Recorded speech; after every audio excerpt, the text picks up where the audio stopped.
अब आपको आगे ले चलते हैं। इस समय जो मोहनजोदारो नगरों को क्या किया गया था, दो भागों में विभाजित कर दिया गया था। ऊंचा वाला जो भाग और नीचा वाला भाग, ऊंचे वाले भाग को एक ऊंची चबूतरे पर बनाया गया था और नगर दुर्ग या कोट कहते थे इसे।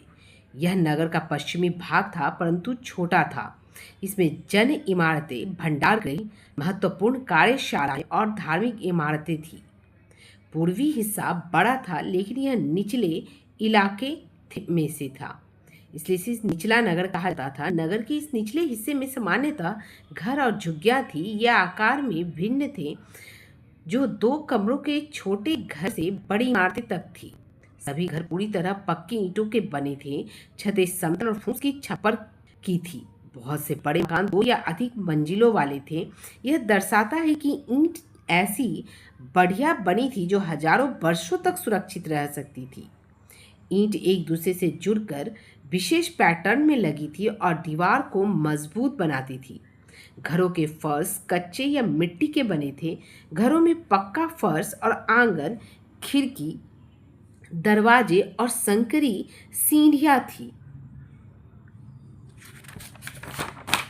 हर घर का अपना कुआं और नालियां थी। घर के एक कोने में रसोई थी, लेकिन खाना पकाने का काम आंगन में होता था।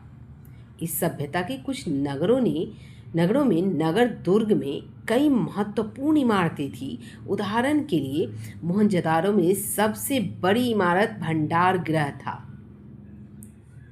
भंडार गृह जो कि एक महलनुमा इमारत थी और इसकी खोज की गई थी।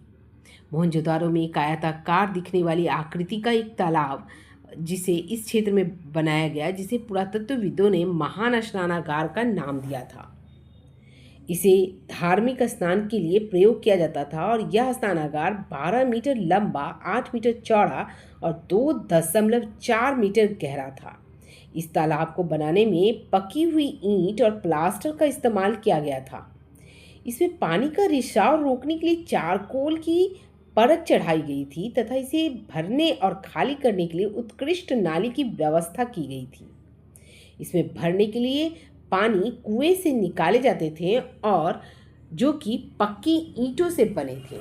कुएं, सीढ़ियां, उठे हुए चबूतरे और बहते जल के साथ महान स्नानागार तक आदर्श ताल था। इस इमारत में मध्य आयताकार था, जिसमें चारों ओर बरामदे, दीर्घाएं और कमरे थे। हड़प्पा, कालीबंगा और लोथल जैसे कुछ नगरों में बड़े बड़े भंडार गृह